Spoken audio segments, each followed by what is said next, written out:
Hey guys, what's up? Derek here from Bomb Socks, back with another week of Bomb Bites, where we feast upon the words of Christ one bite at a time. So this week we're getting into Matthew chapter 15, where Jesus has kind of an interesting interaction with those crazy Pharisees.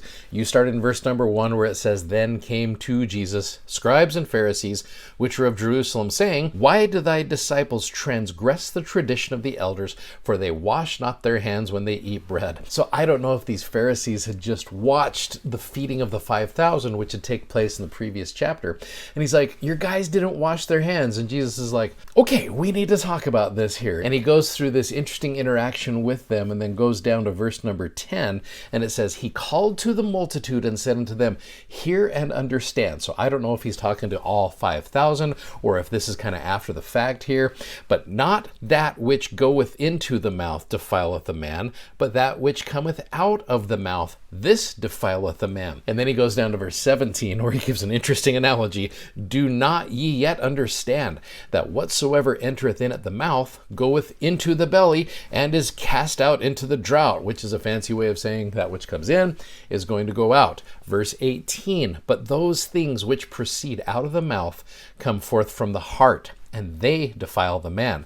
For out of the heart, he goes through and says some crazy things here, proceed evil thoughts, murders, adulteries, fornications, thefts, false witnesses, blasphemies. These are the things which defile a man, but to eat with unwashen hands defileth not a man. So here's Jesus telling them, it's like, look, don't worry so much about people not washing their hands. We need to make sure that the hearts are clean, because if the hearts are clean, then that which comes out will be clean as well. Now, I've taught this in the past, as I've taught to like seminary students, teenagers, usually who are sometimes trying to figure out their language patterns and things.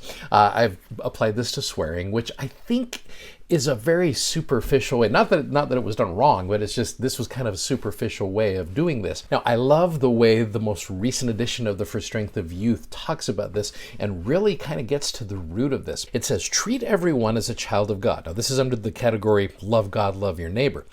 As a disciple of Jesus Christ, you can lead out in treating people of all races and religions and any other groups with love, respect, and inclusion. So important, especially those who are sometimes victims of hurtful words and actions. Reach out to those who feel lonely, isolated, or helpless.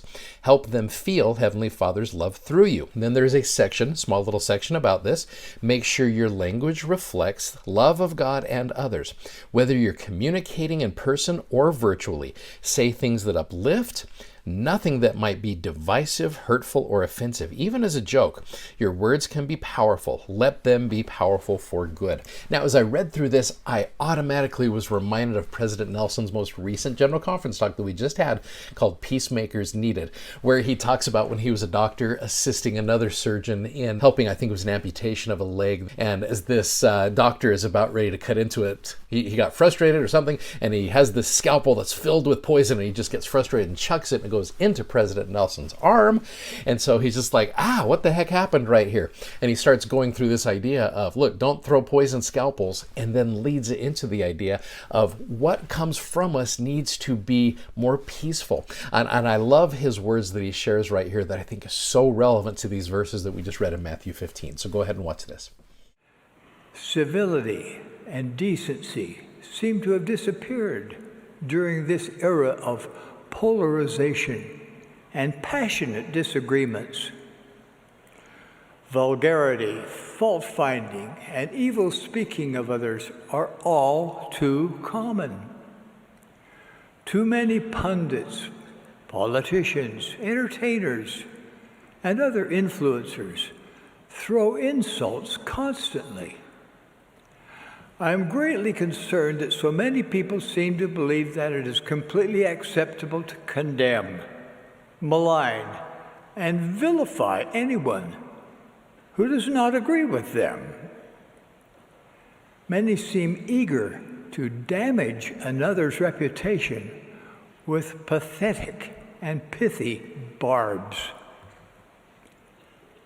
Anger never persuades.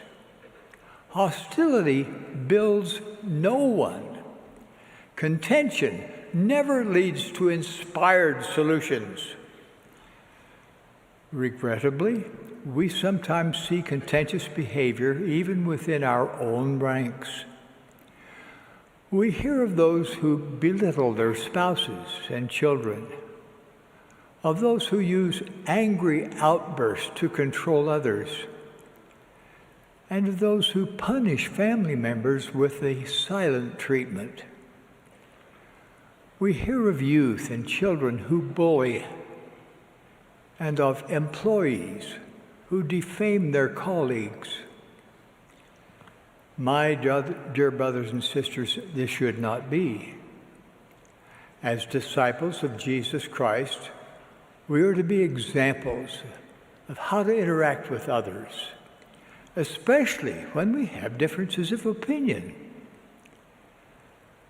One of the easiest ways to identify a true follower of Jesus Christ is how compassionately that person treats other people. Such a wonderful message. I love in his talk how he gives us, as members of the church, a challenge. He says, today I am asking us to interact with others in a higher and holier way. Please listen carefully. I love when President Nelson says that. If there is anything virtuous, lovely, or of good report or praiseworthy that we can say about another person, whether to his face or behind her back, that should be our standard of communication. Examine your discipleship within the context of the way you treat others. I bless you to make any adjustments that may be needed so that your behavior is ennobling, respectful, and a representative of a true follower of Jesus Christ. And so I love what President Nelson taught there about this and how it applies to you and I. You go back to that verse in Matthew 15 where it says, these are the things which defile a man. You click on the word defile and it means to pollute or pollution. I looked up the word defile and the antonym of it is to purify and to sanctify. So that which comes forth from a man can also purify others and purify yourself as well. And I think that's a great challenge from our prophet, and I appreciate his words, and I appreciate the words here found in Matthew 15 that remind us how to interact with other people. Thanks for watching. Thanks for subscribing. Thanks as always for sharing. We love that you do that. And if you haven't already, check out our amazingly comfortable gospel themed socks at BOM-BITES.com. Have a great day. We'll see you tomorrow. Godspeed. Bye-bye.